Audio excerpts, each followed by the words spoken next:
ഈ ഭാരതത്തിൽ ജീവിക്കുന്ന എല്ലാവരെയും സംബന്ധിച്ചും ഭാരതത്തെ മാതാവായിട്ട് കാണുന്ന ഒരു പാരമ്പര്യമാണ് നമുക്കുള്ളത്. അതിനകത്ത് ജാതിയോ മതമോ രാഷ്ട്രീയമോ ഒന്നും ബാധകമല്ല. ഈ ഭാരതാംബയുടെ തന്നെ നേരത്തെ ഞാൻ പലവട്ടം പറഞ്ഞിട്ടുണ്ട്, ഭാരതാംബയുടെ ക്ഷേത്രങ്ങൾ തന്നെ വരുന്നത് അതൊരിക്കലും ഈ RSS വരുന്ന സമയത്തൊന്നും അല്ല വരുന്നത്.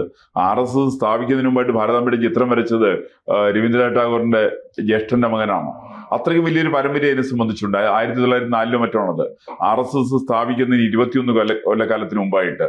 അത്രയും വലിയൊരു പാരമ്പര്യമുള്ള ഭാരതമാതാവിന് ക്ഷേത്രം എല്ലാതെങ്കിലും ഉണ്ട്. ഇപ്പൊ വാരണാസിയില് ഭാരതമാതാവിന് ക്ഷേത്രം ഉദ്ഘാടനം ചെയ്തത് അത് മഹാത്മാഗാന്ധി ഉദ്ഘാടനം ചെയ്തത്, ഹരിദ്വാറിൽ ഉദ്ഘാടനം ചെയ്തത് ശ്രീമതി ഇന്ദിരാഗാന്ധിയാണ്.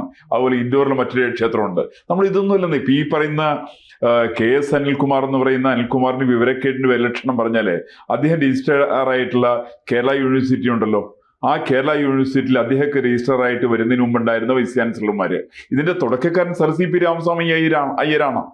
അദ്ദേഹമാണ് തുടങ്ങിയത്. 250 ഏക്കർ സ്ഥലത്തിലാണ് തുടങ്ങി വെച്ചത്.